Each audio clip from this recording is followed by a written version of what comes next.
বর্তমানে দক্ষিণ কলকাতা ও সোনারপুর রাজপুর পুরসভার একাংশের নিকাশি জল সরাসরি টালি নালায় গিয়ে পড়ে। কয়েকটি জায়গায় লক গেট থাকলেও বেশিরভাগ ক্ষেত্রেই তা কাজ করে না। হয় সেগুলি অত পুরনো, না হয় ভাঙা।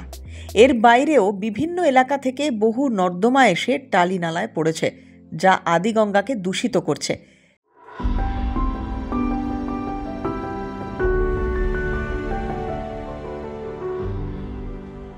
তাই কেন্দ্রের নমামি গঙ্গে প্রকল্পের অধীনে আদিগঙ্গা সংস্কার ও পলি তুলতে বড় অঙ্কের টাকা পেয়েছে কলকাতা পুরসভা।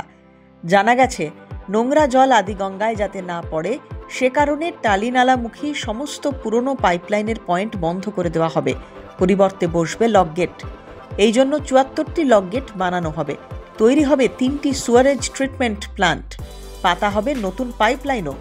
সংস্কার এবং রক্ষণাবেক্ষণের অভাবে আদিগঙ্গা মজে যাওয়া খালের চেহারা পেয়েছে বহুকাল আগেই। এই জলে দূষণের মাত্রা লাগামহীন।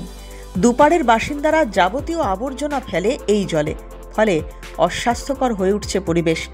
আদিগঙ্গা প্রায় ১৫.৫ কিলোমিটার দীর্ঘ। এর দুপাড়ে কলকাতা পুরসভার ২৯টি এবং সোনারপুর রাজপুর পুরসভার ৩টি ওয়ার্ড রয়েছে। বিপুল সংখ্যক লোকের বসবাস। পাশাপাশি পলি তোলা না হওয়ায় আদিগঙ্গা পুরোপুরি নাব্যতা হারিয়েছে। যদিও কেন্দ্রীয় প্রকল্পের টাকা হাতে পাওয়ার আগেই টালিনালার নাব্যতা ফেরাতে তৎপর হয়েছে পুরসভা। অনেকটাই পলি তোলা হয়েছে। দূষিত আদিগঙ্গার হাল ফেরাতে পুরসভা পেয়েছে প্রায় ৭৫৩ কোটি টাকা। ইতিমধ্যেই রাজ্যের উদ্যোগে দইঘাট থেকে কুন্দঘাট পর্যন্ত প্রায় ৯ কিলোমিটার অংশ থেকে পলি তোলা হয়েছে। আরও প্রায় ৬ থেকে ৬.৫ কিলোমিটার অংশে এই কাজ হবে।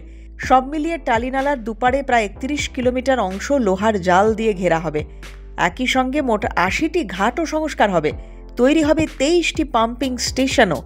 সরাসরি নিকাশি নালার জল টালি নালায় ফেলা বন্ধ করতে পারলে জল পরিষ্কার হয়ে যাবে। পাশাপাশি ময়লা ফেলাও বন্ধ করতে হবে, তাহলেই আর দূষণ থাকবে না। নদীর মন্দ থাকা নিয়ে এরকম আরও তথ্য জানতে সাবস্ক্রাইব করুন নির্মল গঙ্গা চ্যানেলটিকে।